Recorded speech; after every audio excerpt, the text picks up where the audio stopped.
But this episode is going to be a non-political episode. We've just been, well, me personally, just been tired of speaking politics. And politics, in essence, as of late, has been in the realm of COVID with the vaccines and the passports and yada, yada, yada, whatever. And we'll just end it there. I don't want to really get much into it. It's very politicized. It's already out there. Our opinion is already made. And it's exhausting. It's confusing. It sucks a lot of energy. So let's switch our energy into something else. It's a topic that we wanted to discuss for a while. A topic that I've touched on before in season 1, mental health. So just self-diagnosing myself, I struggle with anxiety, and I think I'm a little bipolar. Just a little bit, though. Damn, what the heck? You're just going into it like that? Just a little bit, though. You struggle with anxiety? Did I say anxiety or did I say, look, I've had like about 3 glasses to drink. So probably what I actually say isn't what I actually mean. We've clearly not gone to any therapist. I have. Well, yeah, but not as an adult. Therapist. Yeah, and not like now.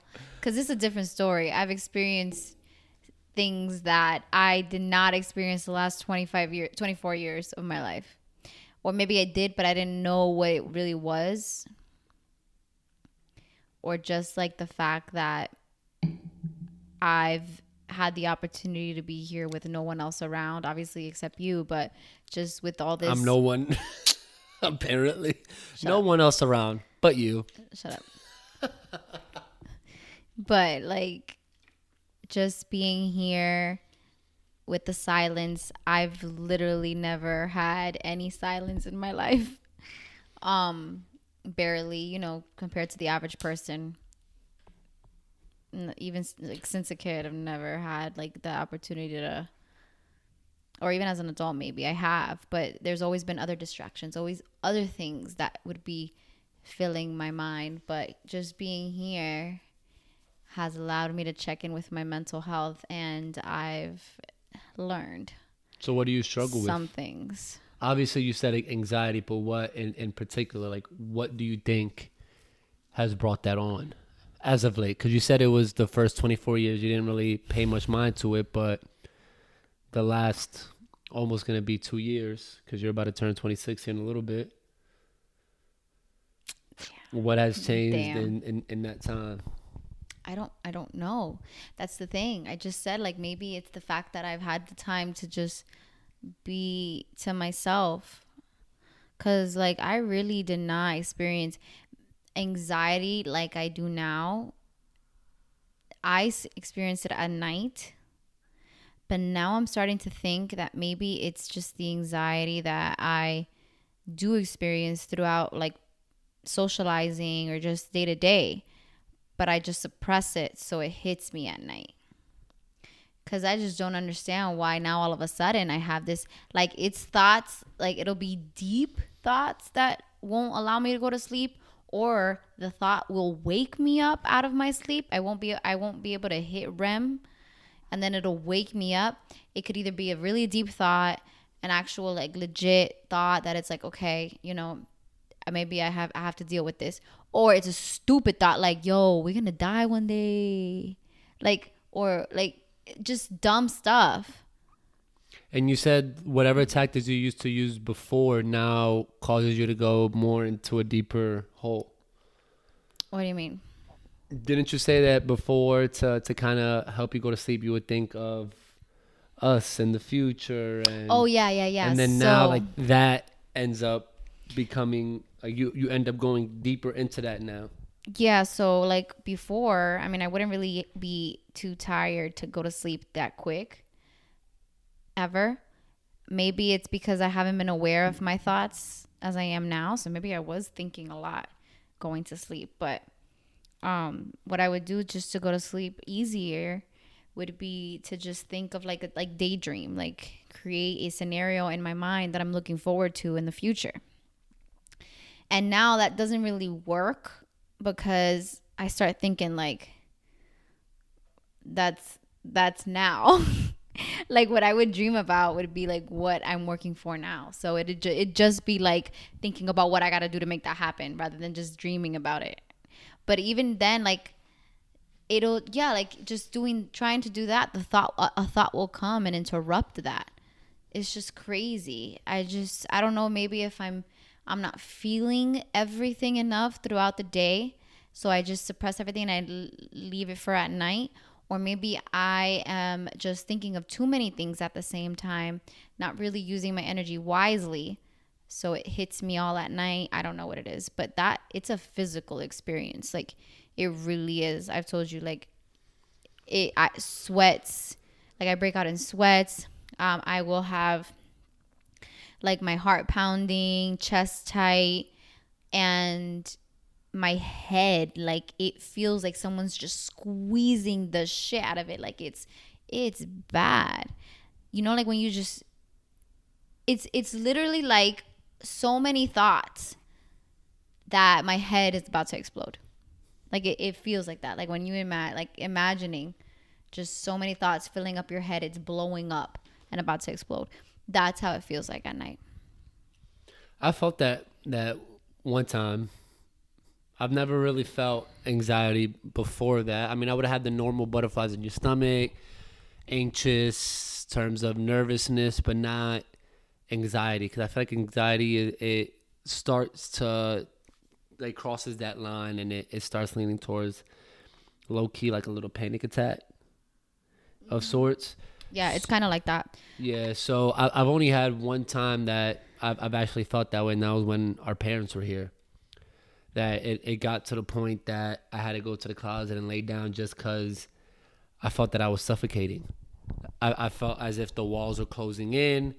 I felt like I wasn't able to breathe. I was minuscule. I was just smaller than what I actually was. Yeah, you probably felt a panic attack rather than an anxiety attack. Anxiety is worry. And I don't think you were worrying about anything. I don't think it's in your nature to worry like that. I think like maybe you do, but you really control it. You're in good control of your worry. I think that was just not being able to, like, not really knowing what to do. So you get into panic mode because you don't know what to do. But that was a lot. That hindered most of their trip, and I felt absolutely horrible. And then me feeling that way made me feel worse because I was trying to overcome that mental toughness and just overcoming it and wanting to be tough, whatever the case may be. And I knew that I was limiting myself, so I was trying to overcome it, and it made it even worse. It made me close up even more. And it wasn't my intention. It just... You close. I couldn't. I legit couldn't. I would try, and it wouldn't come out. I would say one sentence, and there's a lot of people. It was 9 of us. We were 9 deep in here. So it'd be 9 people deep, and I would just try to say a statement. Obviously, there's a whole bunch of people talking, especially with our parents. So it would be drowned out. And the one comment that I would make, it wouldn't be really reciprocated, and I would just close up because I was like, damn, they're not really listening to me. So I guess my voice isn't being heard. I guess I'm not actually being listened to. Maybe I'm not even being seen. And it ended up just being a trickle-down effect, and it was just like, it was a lot of pressure to make sure that everything was going well. And wow. Yeah, it was a lot. So then with me, I could feel those things, but I hide it and I disguise it.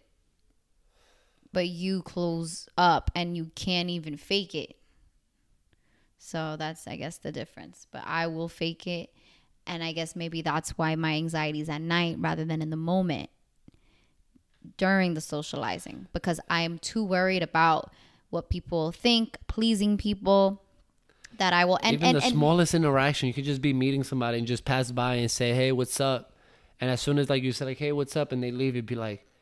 Should I have said something else? Yeah, should I say something else? Should I have shaken their hand? Should I have smiled at them? And it ends up getting... You just end up just spiraling down as, all right, babe, it's not that big of a deal. You just said, what's up? But I think it's also maybe the amount of, like, time I've had on my hands. If you're busy, and not that this is healthy, but if you're busy in a proactive way, like in a productive way, it's good for you, it's beneficial, then you won't have as much anxiety. But if you have time to sit there and think, your thoughts will take over.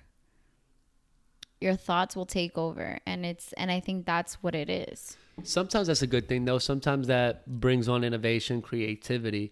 But when it happens for so long Too that long. all of that is already limited out, it becomes like you're isolated. Like it becomes isolation, and you end up getting in your own head. There's a difference between needing silence and using it wisely, like your own alone time, and you're like, And not having a choice but having silence. exactly. And then at one point you're just going over the same things in your head. So then you're like, you're sure of something, but then your own mind will trick you into thinking, no, you got to worry about this. Like, anxiety is truly like coming up with something out of nothing. Sometimes I will say some of my thoughts are legitimate, and I'm actually thankful for certain thoughts because it's a perspective that like maybe is something that, a perspective that no one else has. Like, for example, I was thinking about death for a very long time. And even though I already appreciate the people in my life or whatever, like just that moment where I was thinking about death so much made me like, it was kind of like a reminder to be like, yo, call people, or like let them know you love them, or check on people. But if it consumes you, like if that thought consumes you and you're freaking questioning humanity and why we're here and how the world started, and like that is the rabbit hole that anxiety takes you on. And it's bad. And like for me, it sucks that it's at night, because at night you gotta sleep, bitch. You can't just like get up and you gotta sleep. So there's literally no escape, but or solution, but just letting the anxiety exhaust you, run its course, that you just end up being exhausted from thinking so much. Yeah. And I've tried, and there's been moments where I am tired. Like I'm tired most of the time when I go to sleep, so I'll like fall asleep. Like I said, it would wake me up. The thoughts would wake me up. And so do you think it's more so just because you don't have like a focus right now, or like you have a focus because you're in the process of finishing the real estate, but I'm just not in terms of every day, like that you have a purpose. Yeah, that's probably what it is what I'm trying to say. I have too much time on my hands because I'm studying and I'm like, looking for a job or whatever, but it's still not like in the peak, and I'm not in the groove of things yet. So like the best time of my life when I was busy. Like just busy, like doing all kinds of things, like just, serving during the day, or going or working at the school during the day. And after school, I would do the dance team. And then after that, I would go home and I would blog. And then I just do it all over again from 5 a.m. to like 10 at night, and just over and over and over again. So what's the common thought that would get you kind of spiraling in terms of anxiety? What's like the one question that always pops up in your head? It always starts super general. It always starts basic, I guess. It starts with, what did I do during the day that I could have done better, or that I didn't do? Like, for example, if I called my mom or my dad during the day, I'd be like, yo, did I give that call enough energy? Or if it was an interview, or if it was like something else, it would just start with something in the day. It would start with something in the day. And then from there, just take it to everywhere else. It goes everywhere and anywhere. But maybe we'll find, again, we're just speaking as people that haven't been to the therapist. But also, you can still talk it out yourself and figure it out yourself. You know yourself more than anyone else.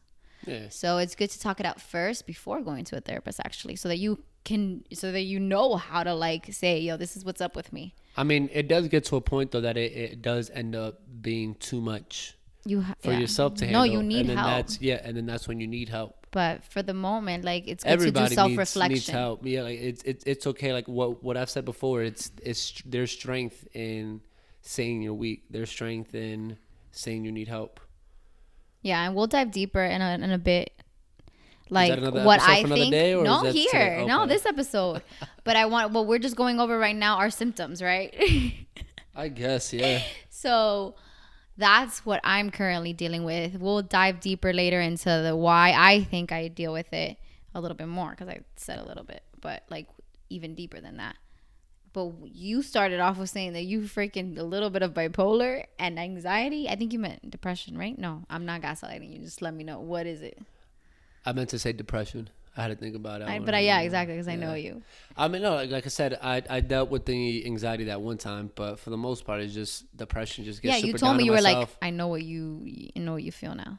Yeah. So that was that's a panic attack, but that's normal. That's really like.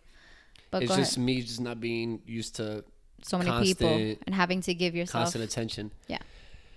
But not just I get super in ruts.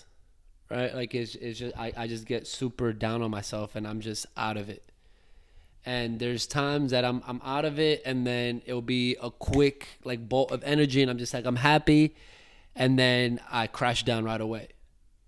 And then I'm just and it switches, and I can't explain it myself. Is I would just feel it inside. It's just like, okay, I'm good now. Now I feel like shit. Now I'm pissed off for no apparent, like the littlest thing. I'm just like I'm pissed off.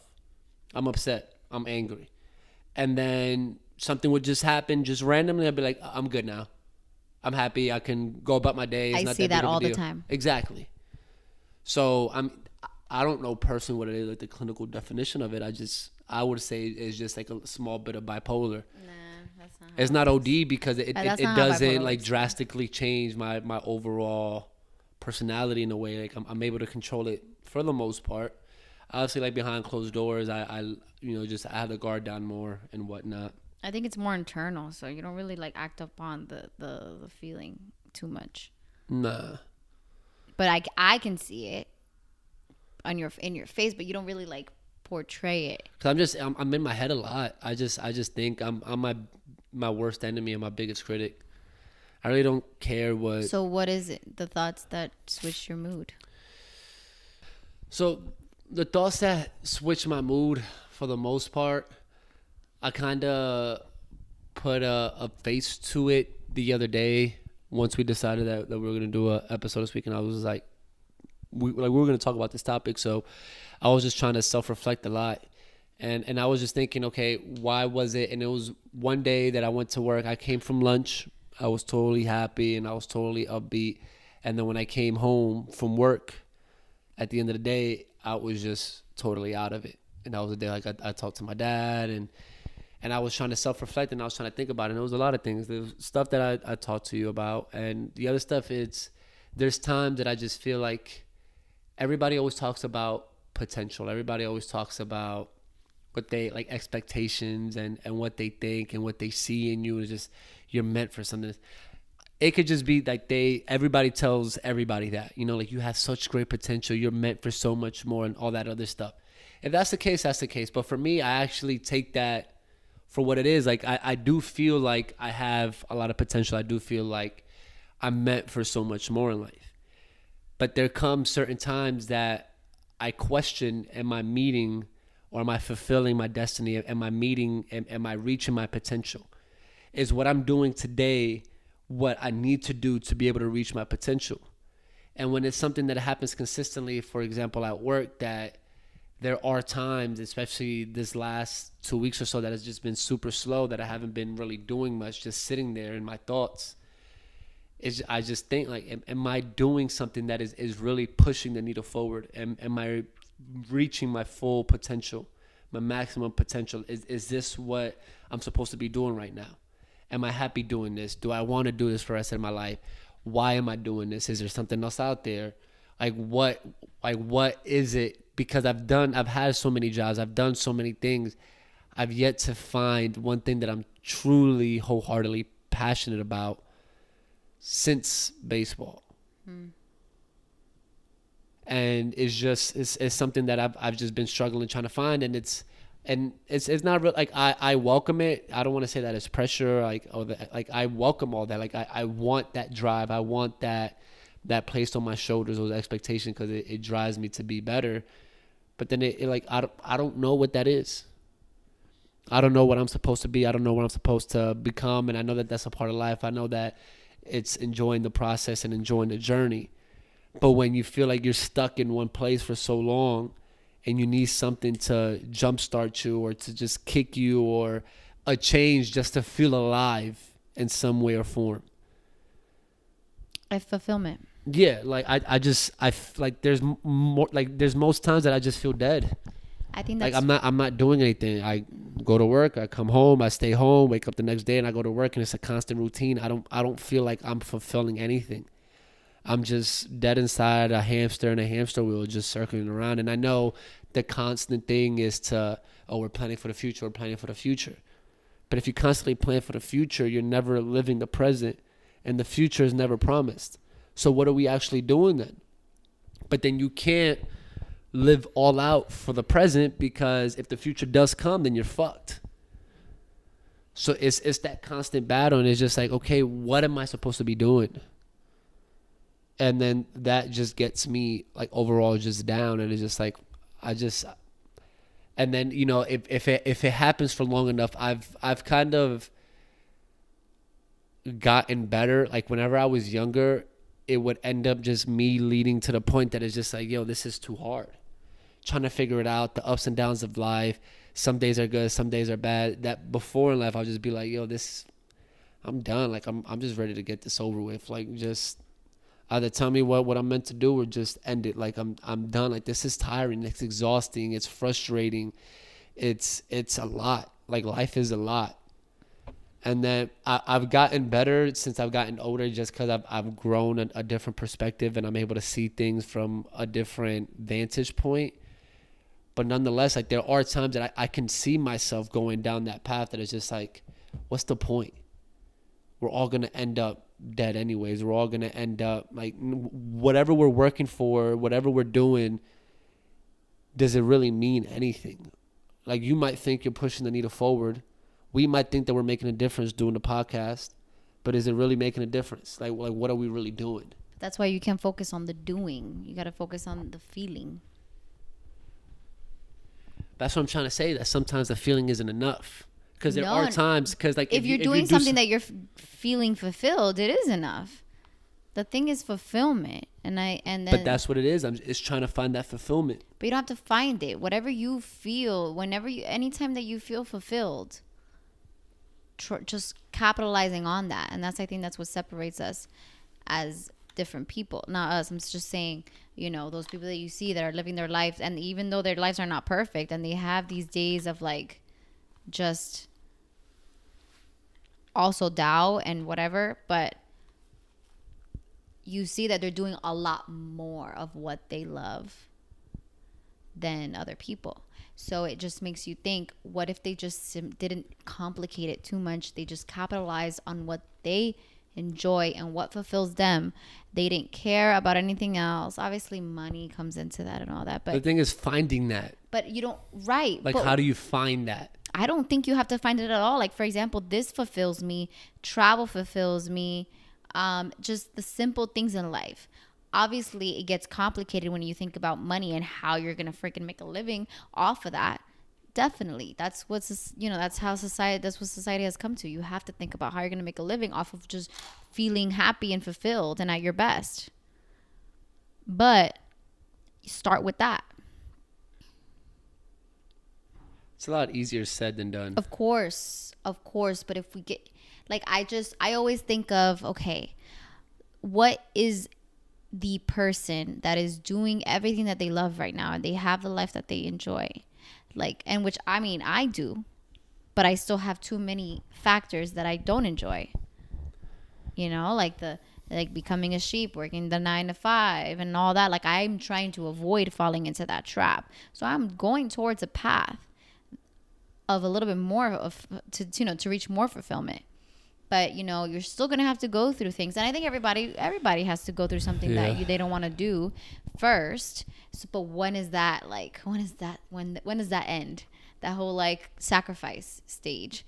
That whole, like, just got to do what you got to do right now to get there. Like, when does that? Is there truly going to be a time where it's like, I broke through that crap and like now I'm just free and now I'm just actually enjoying it. When that happens, then something else ends up becoming the new ceiling. There's always a new ceiling. I know, exactly. So that's why you have to focus on the feeling and not what it is that you're doing. Like, focus on how you like feel. How can you find fulfillment at any stage in your life?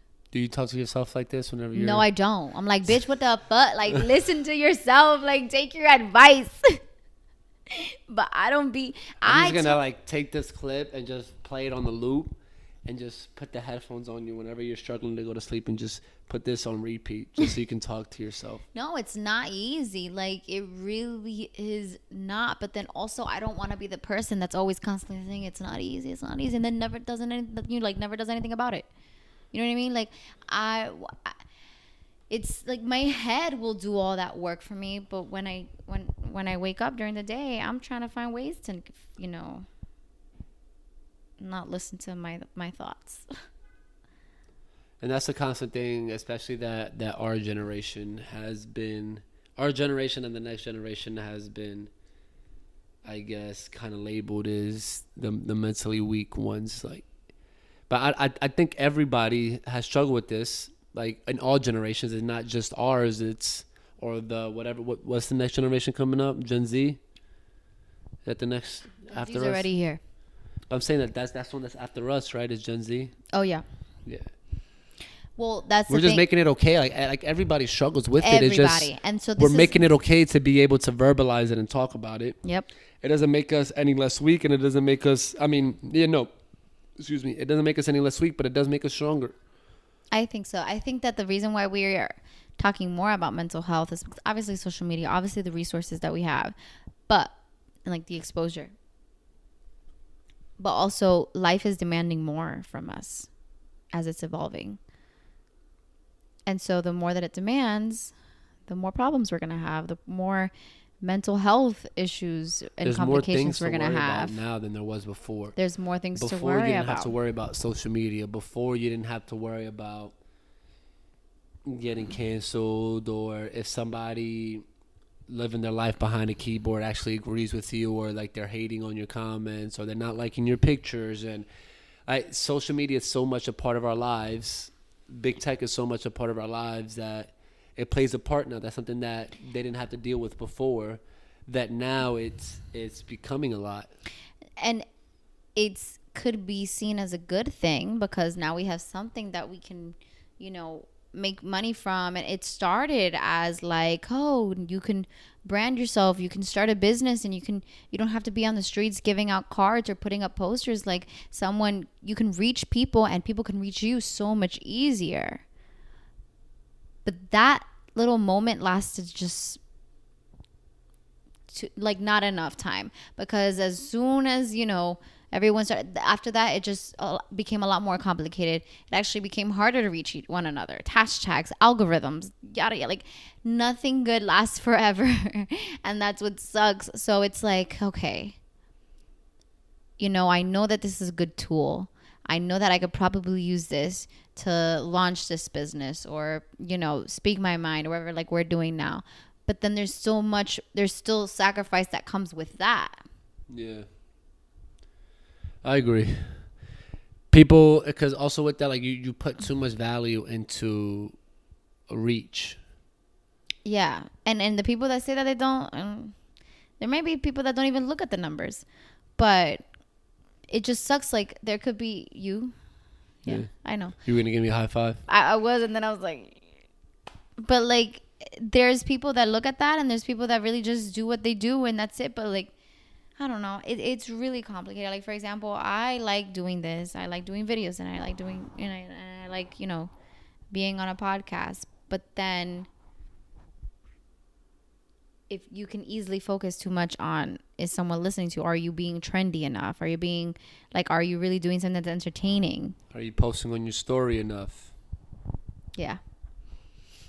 So basically, let's get back to the point, there's, as life evolves and as more things are added on to our day-to-day, and to just the more that the world demands, the more problems we're gonna have. So mental health, I think that's why people are talking more about it. But going deeper though, like what is it that you go through? Well, the number one thing is that I wasn't raised in a household that talked about their feelings like that. You did what you did, we said what we said, and that's it. And like we'll talk and we'll have conversations, but you can have deep conversations about non-personal things. Like it's different when you're. You think that's a Cuban thing, or that was just something that specifically it could be your a household? No, it could be a Cuban thing. It could be a Hispanic thing. It could be just a generational thing. I don't know. I think that I've heard people deal with this and talk about this, and they're not Cuban, you know, but they're talking about their parents. Like a lot of parents, at least our parents' generation, put emphasis on providing. And like that is enough. Providing is enough.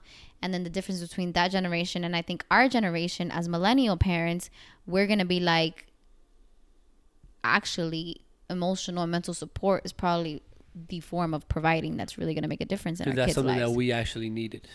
Yeah. That's all it is. Like it's just like you see where the prior failed, and that's where you make your focus on before. So before, like with our parents, it was hard for our parents to provide. So they never really had enough. They never had. So like, for example, your parents, that they were in Cuba. That's just me saying that they came from Cuba. That's enough. For me, my dad, he always talked about all the opportunities that he wasn't able to capitalize because he had to work to bring money to the household for his family. Yeah. And then my mom, you know, they came and their like my grandparents didn't speak English, so it was just getting through school, and so like they see the focus was different exactly because of the circumstance. So like their focus was starting a life in America. Then they took it just like, damn, I wish I had some support. I wish I was able to have just that support to be able to do what I want to do. That's what our parents did for us, and now we take that and it's just like, well, we're here. Well, we feel supported, but we don't feel supported emotionally. We don't feel like we get that connection. We don't feel like, and then that's why we're taking it and we're going to give it to our kids. It's not their fault though. And then there'll be something that they're missing, and it's because a constant thing. It's not because you can't be perfect. But it's because in their circumstances, in their situation, the challenge was providing the basic needs. Mm-hmm. For us, we know it's not going to be that. That's not going to be the challenge. We're already providing the basic needs for ourselves. So I know we're going to be able to do it for our kids. But how are we going to provide the emotional and mental support and like those needs, and knowing that we're going to be raising them in a world that's demanding so much of the world of distraction. But the world's ever changing, so there's going to be something that we're not even thinking of right now that our kid is going to need, and we're not equipped. Yeah, we don't know. So it's not. Yeah, but that's the thing. It's not about like this generation. It's you know, it's yeah, of course. You know, going back and reflecting on what the last generation was missing, but not blaming them. And when the previous generation realizes what they can learn new from the next generation, then that's when the conversation needs to begin, and that's when everyone needs to be willing to learn from one another. So just be open to change. Mm-hmm. And so that's why I think that, you know, the generation before us, our parents, should go to therapy now. Even it's not too late. And not even just therapy, just talk. Like I started doing that with my parents, but having heart to hearts. There's a lot more stuff that I think that we could talk about, but then again, pride is in there. Childhood blocks. I don't want to say trauma, because trauma is that's what I was thinking in my head. But I don't want to say trauma because trauma is really extreme, but there's blocks there because it's never been open before, or it's always been kept really, you know, behind. So there's things that it's a lot of work. It's harder to do it as you're older, but it's not impossible. But you know, I think that's why we're focusing a lot on mental health in this generation. It's not that it never existed before, but we're just talking more about it because we have the exposure. We're just giving it energy now. Yeah, and the only thing I'm worried about is that, you know, we call anything mental health, like mental issue. Like we call it, like some things are normal, and you don't have to put too much emphasis on it. You could just take a chill pill, relax, let's talk. And then from there, you'll see if what kind of help you need. But some things are really like okay. And like, for example, I can become obsessed with talking about my anxiety. I could be like, oh my God, I'm anxiety. Oh my God, I'm excited. Oh my God, anxiety. Oh my God, like, oh my God, I'm anxious. Like I can obsess over it. Or I can just be like, you know what? This is a normal feeling. Let me dig deep. If I need help to do that, I will reach for it, but I won't become so obsessed with it and glamorize it. And I think that's what's also having, like, that's an issue in this generation. Like, you're giving it too much power. Too much power, and then they're glamorizing it a little bit. Mental health, like they're joking about it, and just I don't know. Like, there's a good part to it, and there's could also be a downside if we don't grab it and like take a hold of it in enough time. I don't know. So obviously mental health doesn't get cured, it doesn't get fixed, but what is it, something that you think for yourself in particular that can help treat it or can help ease it or make it better? Because it's a case by case thing. I don't believe that it's something that needs to be prescribed. It's just something that you just have to realize with yourself. It depends though, because I'm talking about, there's a huge No, I'm talking about our situation. Spectrum of mental illness. So we're just talking about our anxiety and all that. I'm talking about our situation. Stress. There's severe situations that's a separate entity. But I'm just talking about ours. Isn't something that you just go and get prescribed something to help you. I don't want to get prescribed anything. I mean, prescribe me marijuana. That helps. But also I think the key is not to be dependent on anything, because like see, I have struggles with this because I'm like, we depend on a lot of things to live, and we're not dependent in a way. Like, for example, food. We have to depend on food, but that doesn't make us dependent. Like, we just have to depend on it. Water, those are sleep, necessities. Those are necessities. Dependent. I know, but like, hear me out. But what if we do need things to help us with our mental health, stress, anxiety, whether it be meditation? So you're saying marijuana should be a necessity? Smoke. I'm with it. I agree. If that's the bandwagon, if that's the Noah's Ark you're building, I'll jump on that. I mean, maybe, but also I think that in a way, Texas should legalize weed. Oh my God. Start a petition. Oh my God. Stop. But I think also that could create more anxiety, because then you start to get anxiety if you can't have it. Yeah. So it's like using Alcohol these. is making me yawn. Huh? I don't know why the alcohol is making. I'm not even tired. The alcohol is making me yawn. Yeah, I need more. The anxiety. Wait, what? What was I gonna say? The key is, I think, to just use anything that you're gonna use, whether it be, marijuana, whether it be CBD, which is that, CBD or THC, or meditation or therapy or whatever, not to like take the benefit from what it provides, but learn from it and find a way to use that and naturally on your own. So not just with weed, but with therapy. You could become addicted to therapy. That's crazy. No, yeah, that's a thing. You could become addicted to therapy, and at that point, you're not even just solving anything on your own. You're just depending on someone else to give you the answers, when that's really never gonna happen. And so it's like, all these things are just aids. They could be an aid, but you have to find that inner strength somehow, that independence. So I think that's the journey, truly.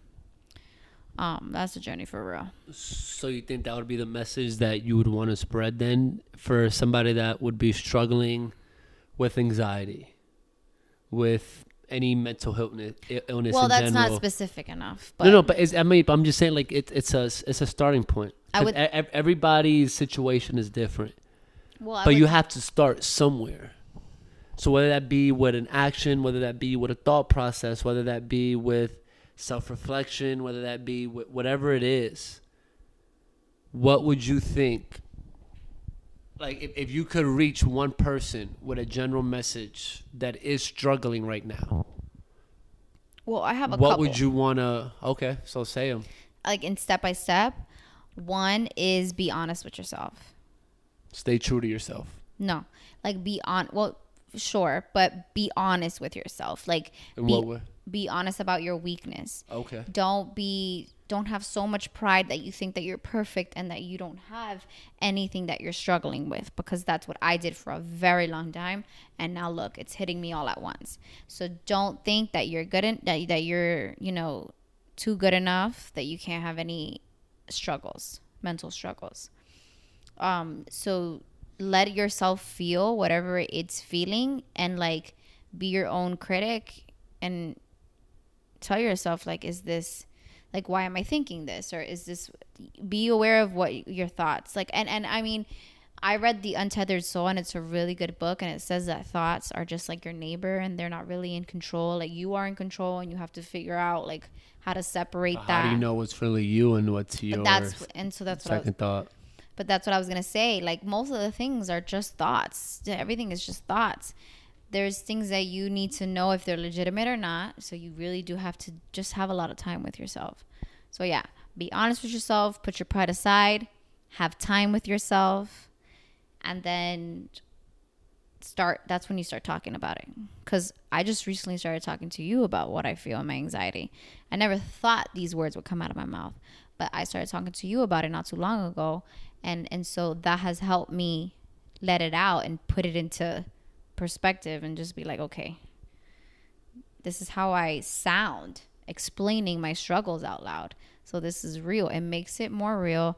It makes it something like you're not, you just kind of putting your pride aside for the moment, and it just makes it more realistic, because as long as it's still in here, you can't do anything about it, and it's still very intangible. But when you talk about it out loud, it makes it realistic and something that you can actually fix or work on. So, and then lastly,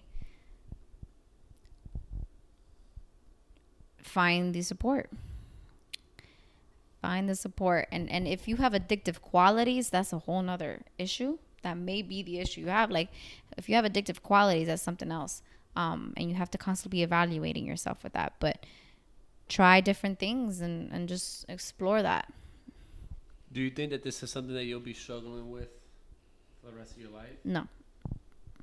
I think you have, like, that's another thing. I was about to say, when we have kids, do you think that this is something that you'll lay your head down at night and be like, I wonder if that milk was warm enough? I wonder if he had a good first day at school, and it keep you up. I mean, obviously you're going to be thinking, just as a parent, you have your constant parent worry and anxiety, but enough to the fact that it wouldn't let you sleep. 'Cause I feel like parents worry, but they still go to sleep because they know, like, yo, tomorrow I got to be up because my kid's going to be up and I got a lot of things to do, and it's a constant go, go, go. Well, that's going to be my key, is to keep myself in a constant go, go, go. Interesting. Well, I'm not going to say, like, the anxiety will probably come back in a way. But as long as I'm still... As I was saying the question, I was picturing... Picturing what? You. Wait. Freaking out? Or yeah. I'm not going to be freaking out. You just said that, freaking out. I'm not going to be freaking out. I'm not going to be freaking out. But... no, I think that gotta make it every practice, every rehearsal. So my thing is, if I'm actively working on something, if I'm actively in control of something, I'm not going to feel doubt.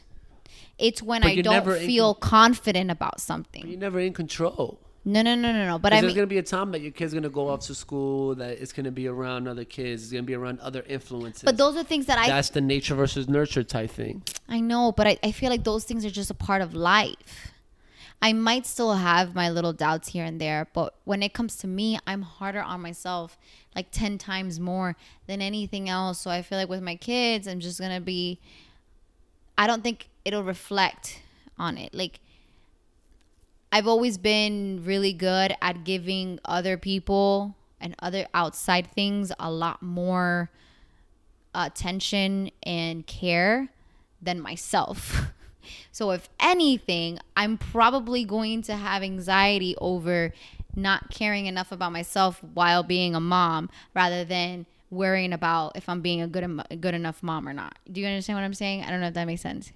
So you think that you'll be a better mom than you are a better like you would Person to myself. Yeah. Like you would love, I mean, it's not I'm not saying that that's how it's going to be, but I'm going to try not to be not like that. literally, but you would love your kids more than you love yourself. Yes, but that's what would be my problem. Doesn't mean that it's going to be. I'm going to work very hard against that, but I'm saying that would be my inclination mentally to get to that point. Yeah, you probably get lost in the sauce. But not like, oh my God, is the milk this? Oh my God, is the food? Oh my God, no. I'm going to be very like, I'm going to be enjoying it. That's what I'm saying for myself right now. Like, I'm going to be enjoing it even the before it even happens. I'm going to be enjoying it. I'm going to love it. I'm going to do this. The stress, the sleepless nights, whatever. I know that all that's going to happen, but I will be all for it. It's just that part of like neglecting myself that I probably will struggle with balancing.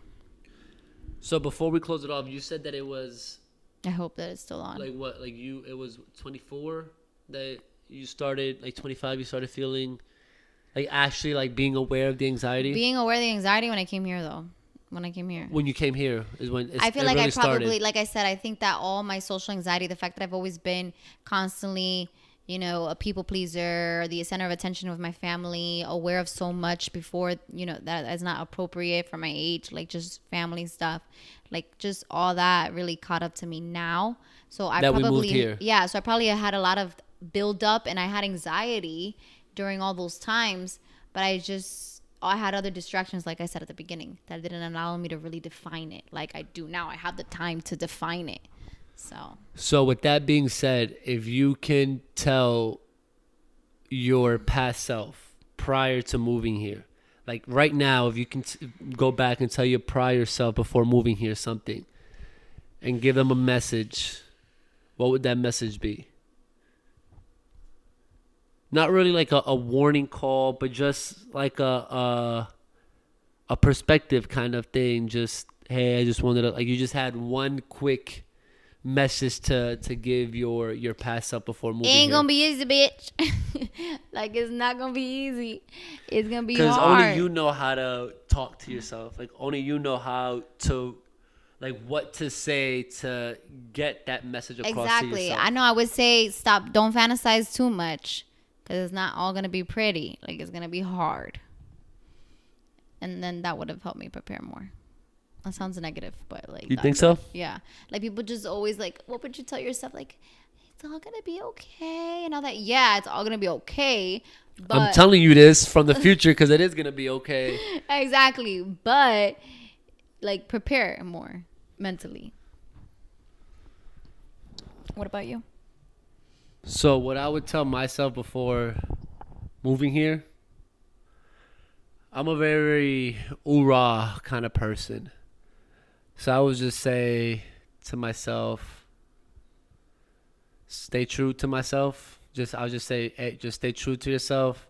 Keep your head down and keep pushing. Pretty simple, pretty just basic. Because there's times that I look up and I'm still not to the surface. Right? Like I'm in the water, but I'm still not to the surface. And I know it's not. I'm not drowning yet. I just know that I'm deep in there. So I'm trying to swim out. So it's just keep pushing, keep striving, keep working, keep moving. Enjoy the swim, enjoy the journey. I think I would tell myself. Because just me telling myself that, like, I would also know, like, subconsciously, like, okay, if my future self is telling me this, it's because it's not going to be easy. It's not going to be short, quick. I'm in for a battle. Like I'm in for a challenge. And that's what I live for. At the end of the day, it's challenges. So you just have to see it that way whenever I'm struggling. It's just a challenge. But instead of having a opponent in front of me, the opponent is myself.